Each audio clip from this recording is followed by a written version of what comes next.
आवाज निकले तब तो। प्रेम से बोलिए श्री राधा रानी सरकार की, श्री भाग्य बिहारी लाल की। चलिए, आप प्रतीत हो रहा है आप बैठे हैं विराजमान है कथा पंडाल में। आइए हम सभी श्री रामचरितमानस के संक्षिप्त वर्णन के रूप में अब बढ़ेंगे, क्योंकि देखिए श्री कृष्ण जन्मोत्सव से पहले श्रीमद् भागवत महापुराण में श्री रामचरितमानस का संक्षिप्त वर्णन आता है। यानी श्री राम जी की जो कथा है उसको छोटे रूप में सुनाने का प्रयत्न किया जाता है। तो अब इधर सूर्य वंश में अनेकों राजा हुए। राजा नवक हुए, राजा नभाग हुए, राजा अमरीश हुए, राजा रघु हुए और राजा रघु के पुत्र राजा दशरथ हुए। राजा दशरथ की 3 रानियां थी। कौन कौन सी जानते हैं? सभी जानते होंगे। राजा दशरथ की 3 रानियां थी, कौशल्या, कैकेयी और सुमित्रा। 3 रानियों के होने के बावजूद भी उन्हें एक भी संतान की प्राप्ति नहीं, यानी एक भी पुत्रों की प्राप्ति नहीं होती। कई वर्ष बीत गए, राजा दशरथ की अवस्था भी ढली जा रही है। उन्हें लगा कि ऐसा अगर चला तो कब तक। राधे राधे राधे। आप है एबी पुजारी गेमिंग के तरफ से 101 का दाम, पवन कुमार पथरदा के द्वारा 260 रुपए का दाम, विक्रम यादव पथरदा के द्वारा 50 रुपए का दाम। सभी दानदाता का भंडार भरा है। प्रेम से बोलिए कृष्ण कन्हैया लाल की। राधे श्री राधे। प्रेम से बोलिए श्री राधा रानी सरकार की जय हो। अब इधर राजा दशरथ इस बात से बड़े चिंतित हो गए कि उन्हें एक भी संतान, एक भी पुत्र की प्राप्ति नहीं हो रही। एक रोज बड़े परेशान होकर, चिंतित होकर अपने 3 रानियों को संग लिए राजा दशरथ पहुंचते हैं कुल गुरु वशिष्ठ के पास। जो उनके कुल के गुरु थे, उनके गुरु वशिष्ठ मुनि उनके पास पधारे। जाकर उनके चरणों में दंडवत लेट कर प्रणाम किया है। पूछते हैं, हे गुरुवर, आप कोई उपाय निकालिए, अन्यथा ऐसे कैसे हमारा राज्य चलेगा?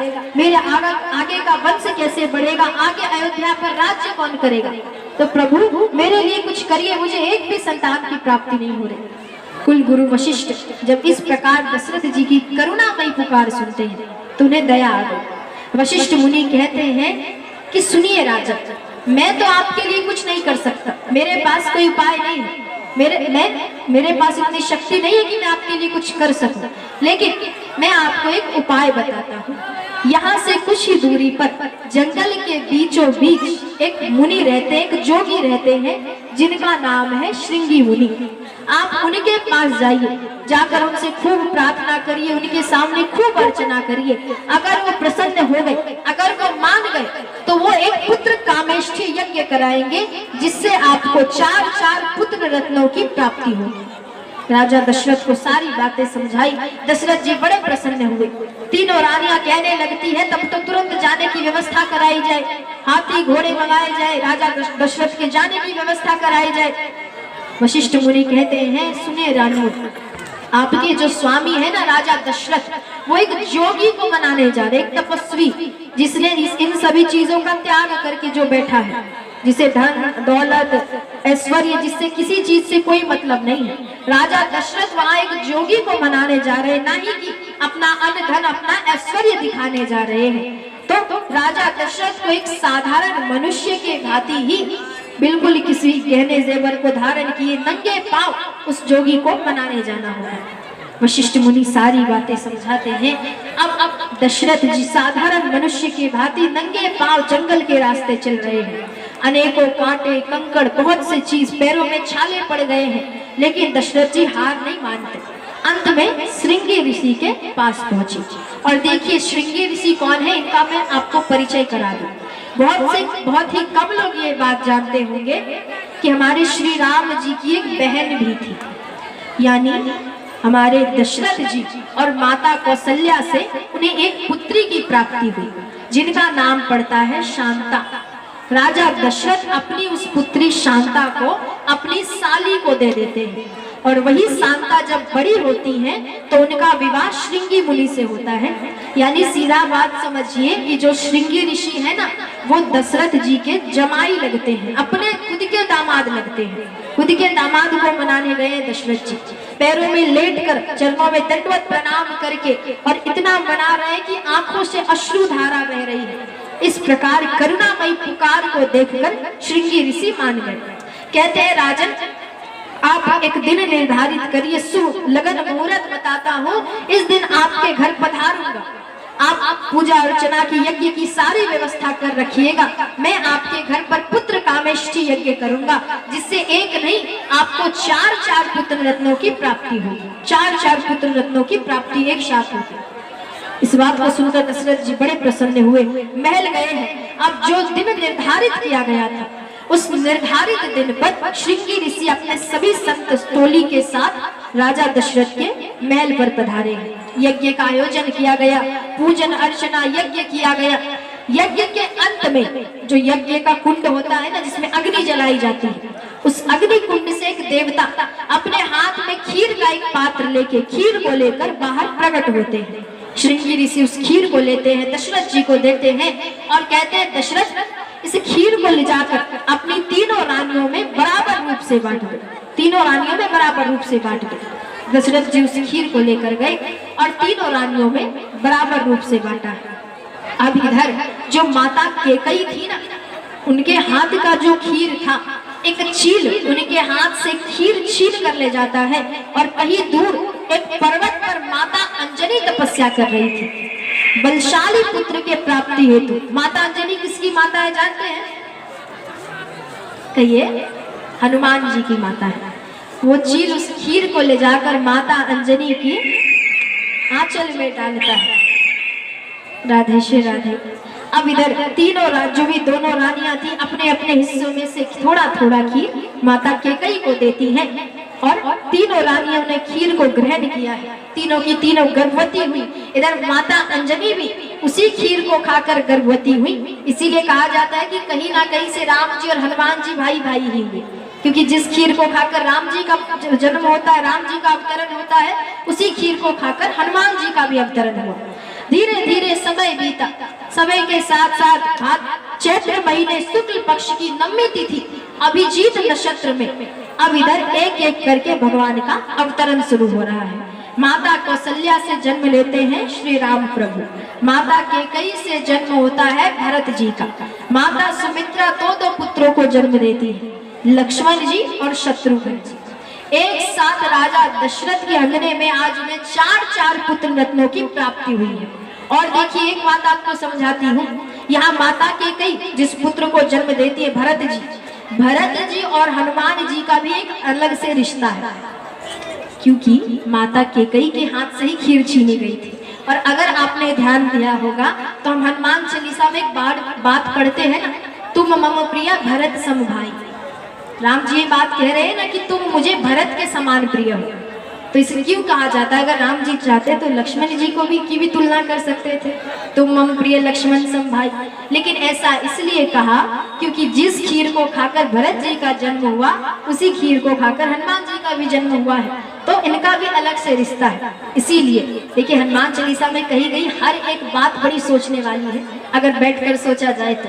अब इधर 4 पुत्र रत्नों की प्राप्ति हुई है। हमारे राम जी की ज्यादा बाल लीलाएं नहीं है, यानी जैसे हमारे कृष्ण जी की बाल लीला है ना, माखन चोरी मटकी फोड़, ये सब राम जी नहीं करते थे। राम जी मर्यादा पुरुषोत्तम श्री राम है। और बाल लीला की जब उनकी उम्र थी, तब तो चारों के चारों भाई गुरुकुल चले गए शिक्षा प्राप्त करने के लिए। जब बच्चे थे छोटे, जब बाल लीला करने की अवस्था थी, उस समय चारों के चारों गुरुकुल चले गए शिक्षा प्राप्त करने के लिए। कई वर्षों बाद शिक्षा प्राप्त करके चारों भाई अयोध्या लौटे। एक रोज दशरथ जी के राज्य में उनके महल में आगमन होता है विश्वामित्र जी का। विश्वामित्र जी को आता देख दशरथ जी उनके चरणों में लेट गए, दंडवत प्रणाम किया, उनके चरण धोए हैं और अपने से भी ऊंचे स्थान पर बिठाया है विश्वामित्र जी को। कहते हैं दशरथ जी कहते हैं, प्रभु आप कहिए आपने आने की कष्ट क्यों की? अगर आप कहते तो ये दास दशरथ ही आपकी सेवा में पहुंच जाता। आप यहाँ आए हैं, जरूर कोई विशेष बात है। विश्वामित्र जी कहते हैं, राजन विशेष बात तो है, हम जितने भी संत समाज के लोग हैं सभी मिलकर एक यज्ञ का आयोजन कर रहे हैं। यज्ञ करते हैं, लेकिन उस यज्ञ को पूरा नहीं होने दिया जाता। हम जब भी यज्ञ करने बैठते हैं तो कुछ राक्षस हमारे यज्ञ के कुंड में, यज्ञ के अग्नि में अभद्र चीज लाकर डाल देते हैं। अभद्र चीज यानी हड्डी, मांस, मदिरा, जिससे कि यज्ञ विध्वंस हो जाए, यज्ञ खराब हो जाए। इसीलिए हम चाहते हैं कि तुम हमारी सहायता करो। दशरथ जी ये बात सुनकर बड़े क्रोधित हुए। कहते हैं संत आप अभी कहिए, मैं अपनी पूरी सेना भेजता हूँ, मेरी सारी सेना जाकर सब के सब राक्षसों का वध कर देगी।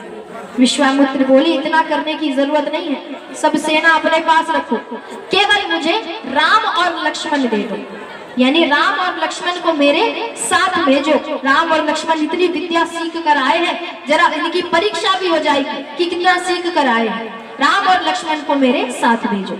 अब आप विचार करिए, इतने वर्षों के बाद उन्हें पुत्रों की प्राप्ति हुई है, ऐसे कैसे सीधे सीधे राक्षसों से लड़ने भेज दें।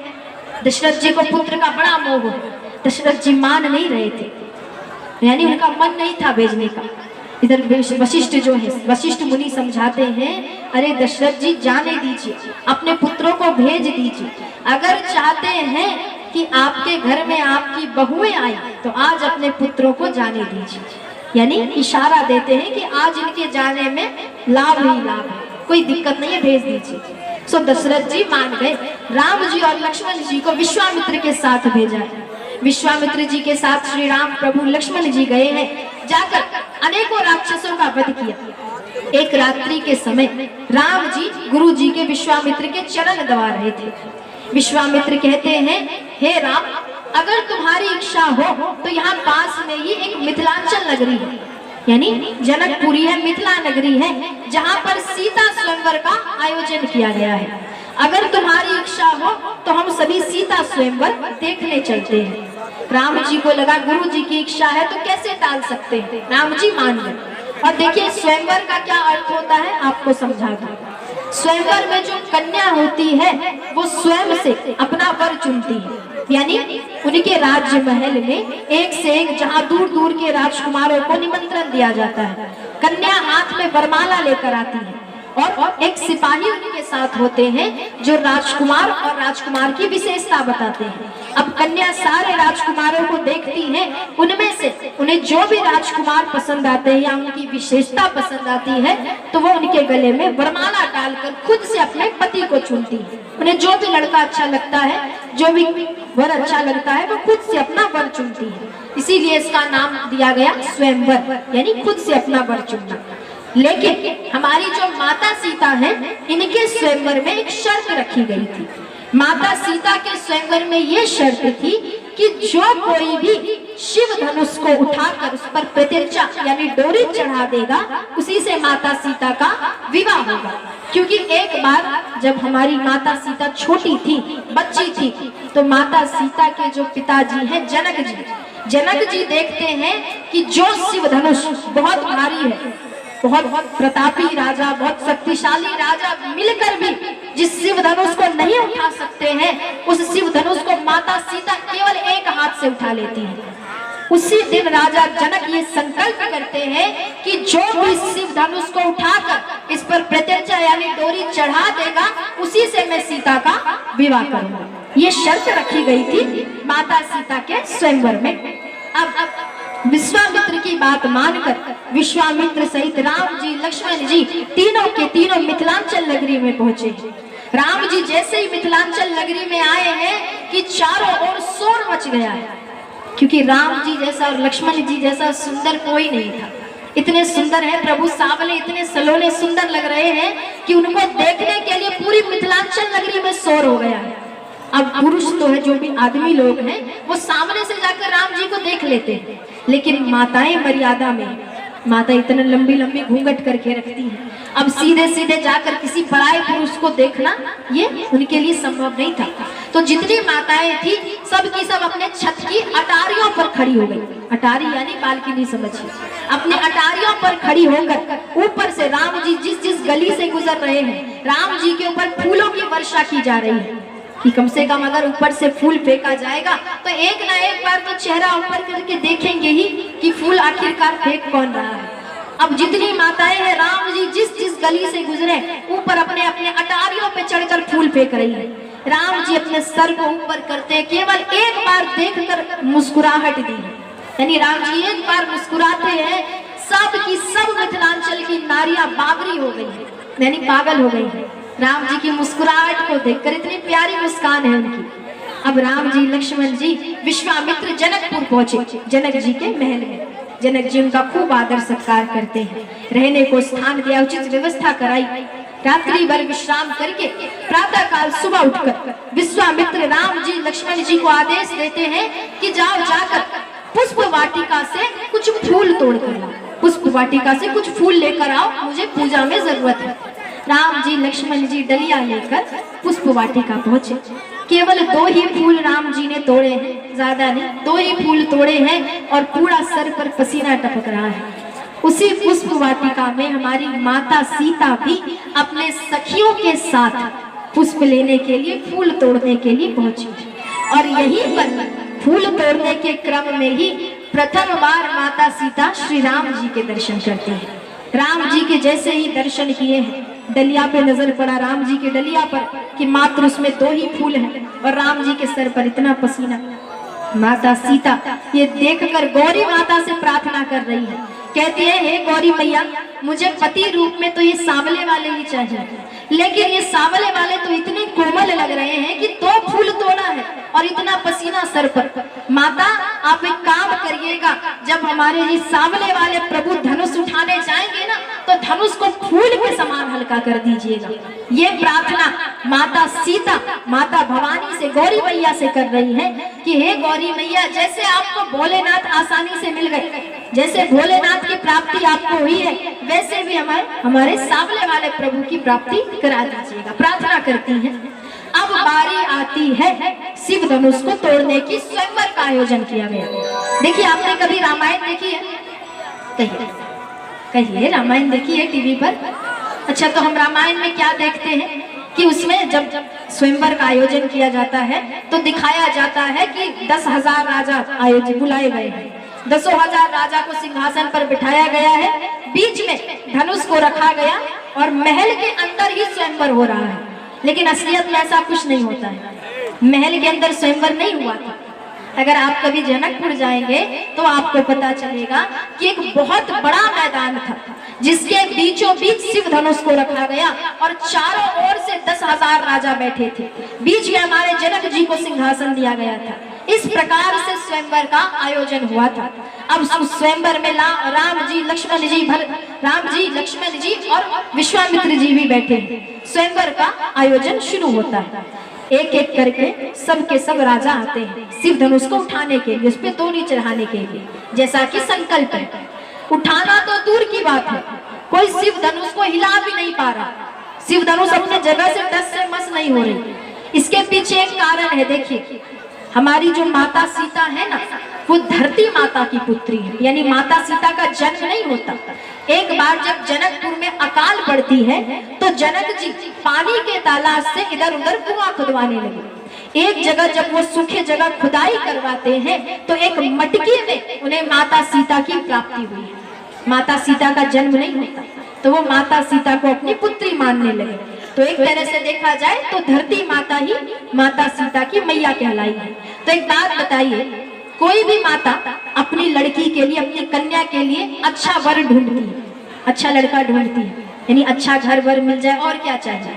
तो धरती माता तो जान रही है कि सीता मैया के लिए अच्छा लड़का कौन है, अच्छा वर कौन है। तो माता धरती क्या करती है कि जो शिव धनुष है ना, उसको अंदर से, शिव धनुष एक तो पहले से भारी है, धरती माता को लगा अगर कोई शक्तिशाली राजा गलती से इसे उठाने की भी कोई संभावना बचे, इससे पहले ही शिव धनुष को धरती माता ने अंदर से जकड़ रखा है कि अगर कोई उठाने का प्रयत्न भी करे, संभावना भी हो, तो कोई शिव धनुष को ना उठा सके राम जी को छोड़कर, क्योंकि धरती मैया जान रही है राम जी को छोड़कर उनका जमाई बनने लायक कोई नहीं है। अब अंदर से धनुष को जकड़ा गया है, एक एक करके 10,000 राजा आए। शिव धनुष उठाने की दूर की बात, कोई शिव धनुष को हिला ना सका। अब जब जनक जी देखते हैं कि 10,000 सब के सब राजा विफल हो गए, जनक जी बड़े चिंता में आ गए हैं। उन्हें लगा कि कहीं मेरे संकल्प के कारण मेरी पुत्री, मेरी सीता जीवन भर कुंवारी ना रह जाए, मेरी पुत्री का विवाह कैसे होगा। जब 10,000 राजा में से कोई शिव धनुष को उठा नहीं पा रहा, तो कौन उठाएगा शिव धनुष। क्रोध में आकर, चिंता में आकर दशरथ जी अपने सिंहासन से खड़े हुए गर्जना करते हुए कहते हैं कि क्या ये धरती वीरों से खाली हो चुकी है, क्या इस धरती में ऐसा कोई नहीं जो शिव धनुष को उठाकर मेरी पुत्री से विवाह कर सके? क्या ये पूरी की पूरी धरती वीरों से खाली हो गई है? जैसे ही जनक जी के मुख से ये शब्द निकलता है, उस सभा में हमारे लक्ष्मण जी, राम जी और विश्वामित्र जी भी थे। लक्ष्मण जी किसका अवतार है? शेष नाग का। नाग को गुस्सा बहुत जल्दी आता है। अब हमारे लक्ष्मण जी को बड़ा तेज क्रोध आया है। उन्हें लगा कि जिस सभा में सूर्य वंश के लोग बैठे हो, जिस सभा में हम बैठे हो, वहां पर जनक जी ये बात कैसे कह सकते हैं कि ये सभा वीरों से खाली हो गई है। लक्ष्मण जी खड़े हुए गर्जना करते हुए कहते हैं कि कहीं जनक जैसा अनुचित वाणी, यानी जनक ऐसी अनुचित बात मत बोलो हमारे रहते।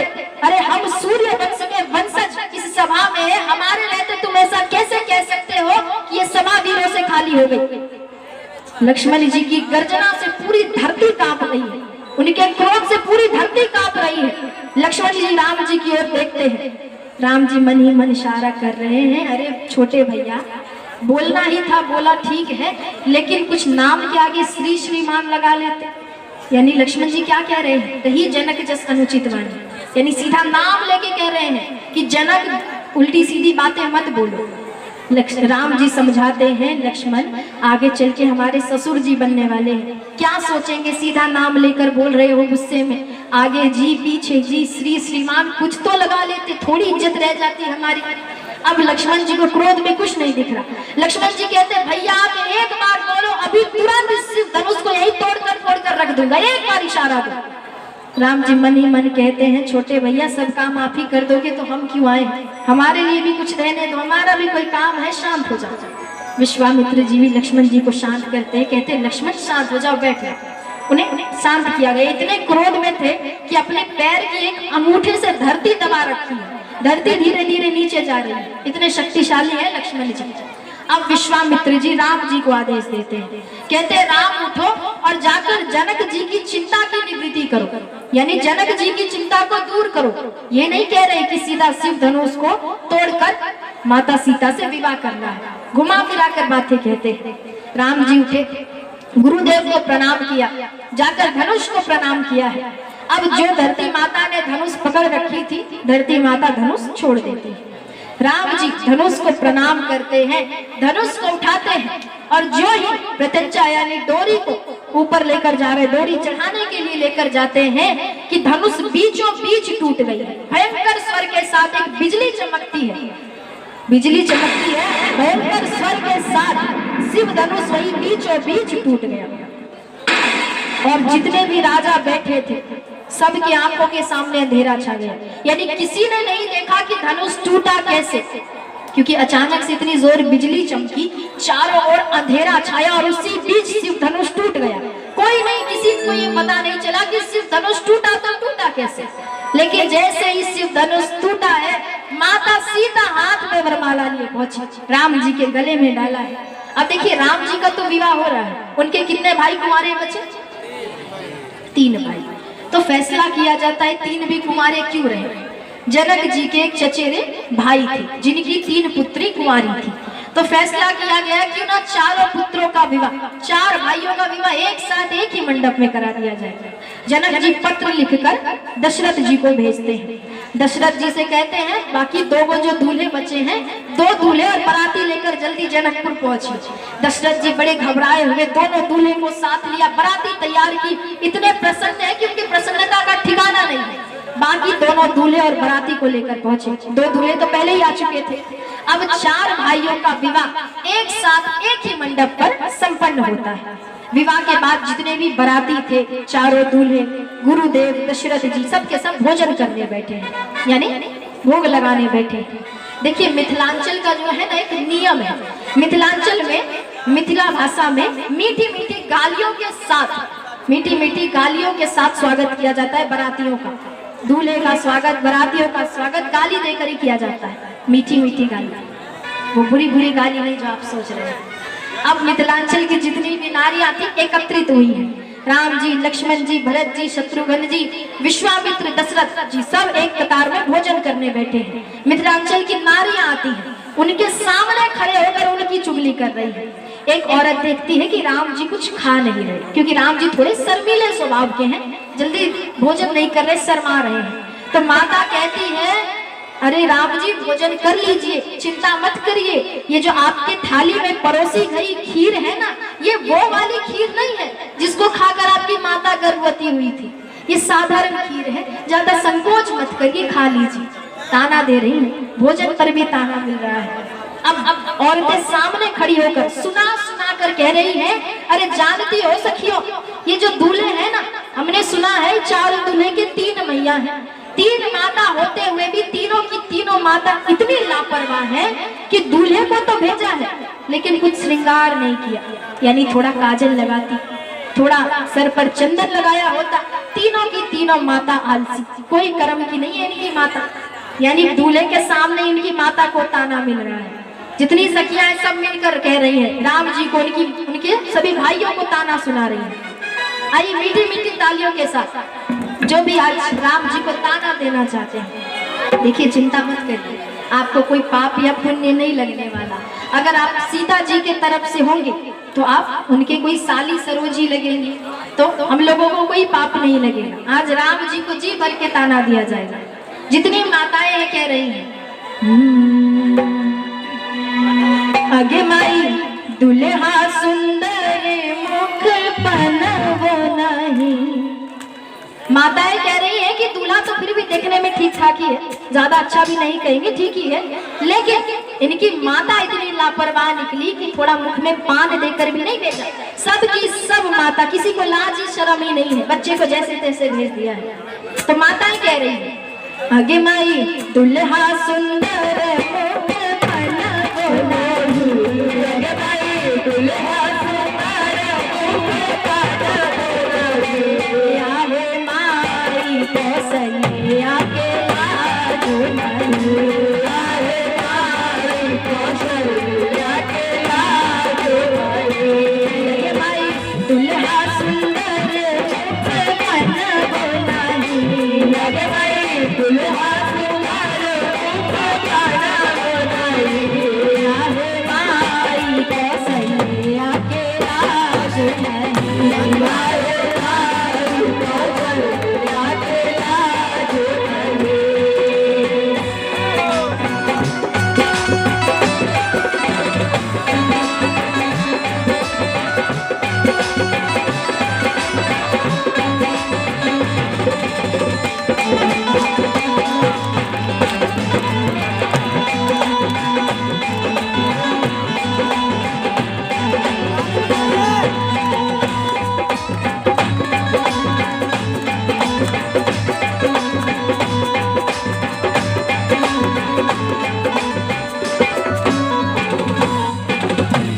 एक औरत कहती है, चलो मान लिया रानी कौशल्या बड़ी रानी है, घर बाहर के बहुत से काम होंगे तो बच्चों पर ध्यान नहीं दे पाई, लेकिन माता कैकेयी क्या कर रही थी, अरे उसे तो कम से कम बच्चों को काजल लगाना चाहिए था, कम से कम दूल्हे के सर पर तिलक ही लगा देती, कपार कैसा खाली खाली सा लग रहा है।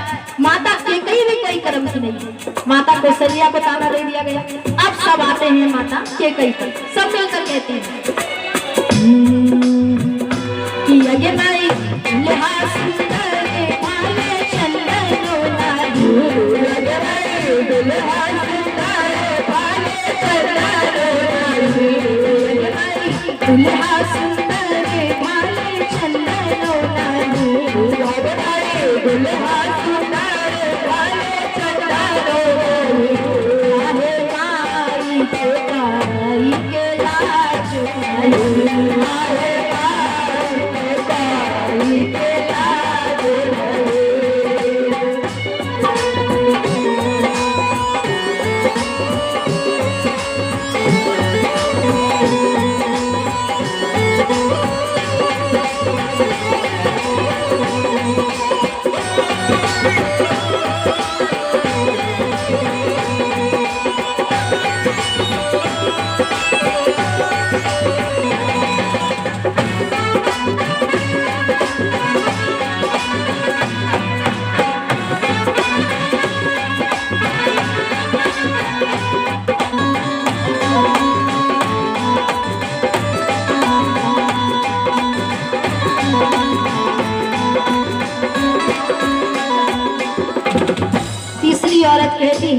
चलो केकई ने भी ध्यान नहीं दिया, लेकिन ये माता सुमित्रा तो छोटी रानी थी, इसको तो ज्यादा काम भी नहीं मिलता होगा, छोटी कहकर सब छोड़ दिया करते होंगे, ज्यादा काम भी नहीं पड़ता होगा, घर का ज्यादा लोड भी नहीं होता होगा, फिर भी सुमित्रा ने भी ध्यान नहीं दिया। ये भी कोई कर्म की नहीं है। चार बच्चे थे, किसी को सजा के सवार के भेजा ही नहीं, जैसे मन तैसे बस बराती भेज दी, दूल्हे को भेज दिया। अब सब के सब माता सुमित्रा के पीछे, माता सुमित्रा को ताना देने लगी कि यज्ञ माई दुल्हा सुन करे आँखी काजल नाही, यज्ञ माई दुल्हा सुन करे आँखी काजल नाही, यज्ञ माई दुल्हा सुन करे आँखी काजल नाही, यज्ञ माई दुल्हा सुन करे आँखी काजल नाही, आहे माई सुमित्रा के लाजो नहीं, आहे माई सुमित्रा के लाजो नहीं, आहे माई सुमित्रा के लाजो नहीं, आहे माई सुमित्रा के लाजो नहीं, यज्ञ माई दुल्हा सुंदर मुख मन गोदानी, यज्ञ माई दुल्हा सुंदर मुख मन गोदानी, आहे माई सुमित्रा के लाजो नहीं, आहे माई सुमित्रा के लाजो नहीं, आहे माई सुमित्रा के लाजो नहीं, आहे माई सुमित्रा के प्रेम आप है भारतीय जीवन बीमा निगम हरिगोल शर्मा शाखा बाका दोकनिया मार्केट, इनके द्वारा 101 रुपये का सहयोग व्यासपीठ पर आया है। दान दाता का भंडार भरा है। प्रेम से बोलिए सावल सरकार की। राधे श्री राधे। प्रेम से बोलिए सियावर रामचंद्र महाराज की जय हो। अब इधर सभी मिलकर ताना दे ही रही थी कि उसी भीड़ में से एक औरत निकलती है। उन्हें लगा कि लक्ष्मण जी गुस्सा कर रहे हैं, लक्ष्मण जी क्रोधित में कुछ ना कुछ बोल रहे हैं, लेकिन राम जी गुस्सा क्यों नहीं कर रहे हैं। वो माता चाहती है राम जी भी गुस्सा करें, राम जी भी थोड़ा तिल मिलाएं, ऐसी ऐसी बातें कही जाए जिससे राम जी को बुरा लगे, थोड़ा तिल मिलाएं। लक्ष्मण जी जब बातें सुनते हैं तो क्रोधित हो जाते हैं, लेकिन राम जी शांत रहते, सीधे साधे हैं। तो वो बूढ़ी अम्मा राम जी के पास पहुंची, राम जी को चुट्टी काट रही है, कहती है अरे आप भी कुछ बोलिए, आप भी कुछ कहिए, ऐसे कौन से कर्म किए थे जो ससुराल में आके गाली सुनने को मिल रही है। जरूर कोई बुरे कर्म किए होंगे, कुछ ना कुछ तो किया है जो ससुराल में आके गाली सुनने को मिल रहा है। तो अब बूढ़ी अम्मा जानबूझकर राम जी को